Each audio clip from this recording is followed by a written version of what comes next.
بسم اللہ الرحمن الرحیم۔ السلام علیکم۔ آج ٹیوزڈے 14 نومبر 2023 اور 29 ربیع الثانی 1445 ہجری منگل ہے۔ تو آئیے چلتے ہیں آج کی آیت کی طرف۔ وَلَوْ أَنَّ، اور اگر ایسا ہو یا اگر یہ ہو کہ مَا فِي الْأَرْضِ مِن شَجَرَةٍ، اس زمین کے اندر جو بھی درخت ہیں، جتنے بھی درخت ہیں، اقلام، کلمے بنا دیے جائیں، والبحر یمدہ، اور جو سمندر ہیں وہ اس کی سیاہی بن جائیں، من بعدہ سبعۃ ابحر، اور اس کے بعد ایسا ہو کہ جو 7 سمندر ہیں وہ بھی اس میں شامل ہو جائیں، مطلب 7 کے 7 سمندر جو ہیں وہ سیاہی بنا دیے جائیں، ما نفدت کلمات اللہ، تو بھی اللہ کی جو باتیں ہیں وہ ختم نہیں ہو سکتی۔ ان اللہ، بے شک اللہ، عزیز، غالب ہے، حکیم، حکمت والا ہے۔ تو اس میں اللہ تعالیٰ فرما رہے ہیں کہ اگر یہ ہو کہ زمین میں جو بھی درخت ہیں کلمے بن جائیں اور سمندر اس کی سیاہی بن جائیں اور اس کے بعد 7 سمندر اور ہوں تو بھی اللہ کی باتیں ختم نہ ہوں، بے شک اللہ غالب اور حکمت والا ہے۔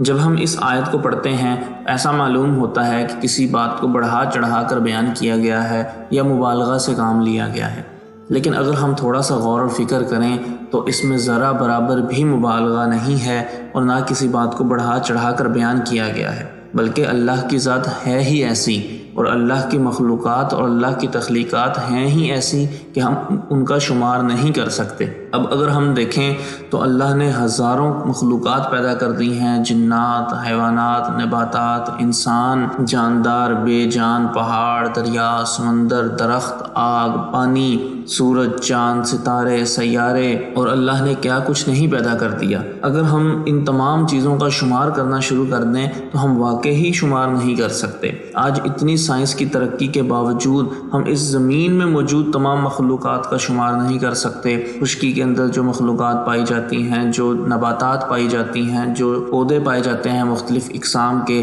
اور پھر اس کے بعد سمندر کے اندر جتنی قسم کے پودے پائے جاتے ہیں، جو مخلوقات پائی جاتی ہیں، ہم تو ان کا شمار ہی نہیں کر پا رہے۔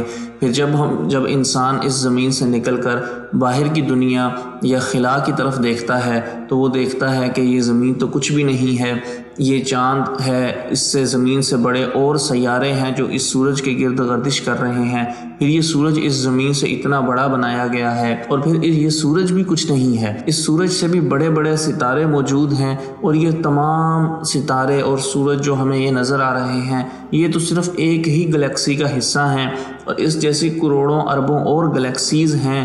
تو یہ تو ایک نہ ختم ہونے والا سفر ہے جو انسان طے ہی نہیں کر پا رہا۔ یہ تمام کی تمام جو ہم نے ایجادات کر لی ہیں، جو ہم نے ڈسکوریز کی ہیں، وہ ہمیں اسی کی طرف اشارہ کرتی ہیں کہ یہ آیت مکمل طور پر سچائی بیان کر رہی ہے کہ ہم اللہ کی تعریف اور اللہ کے کلمات اور اللہ کی حمد و ثنا بیان ہی نہیں کر سکتے۔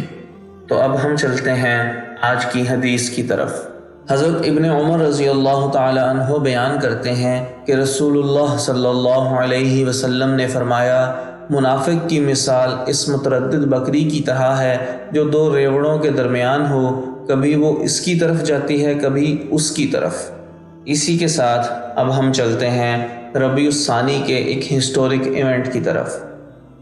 10 ربیع الثانی 979 ہجری 1 سپتمبر 1571 عیسوی کو سلطان سلیم ثانی نے قبرص مکمل طور پر فتح کیا۔ تو آخر میں اب ہم چلتے ہیں آج کی دعا کی طرف۔ صبح اور شام کی دعا۔ سبحان اللہ، میں پاکیزگی بیان کرتا ہوں اللہ کی، و بحمدہ، اس کی تعریف کے ساتھ، عدد خلقہ، اس کی مخلوق کی تعداد کے برابر، ورضا نفسہ، اس کی ذات کی رضا کے برابر، وزنۃ عرشہ، اس کے عرش کے وزن، ومداد کلماتہ، اور اس کے کلمات کی روشنائی کے برابر۔ اللہ آپ کا حامی و ناصر ہو۔ جزاک اللہ۔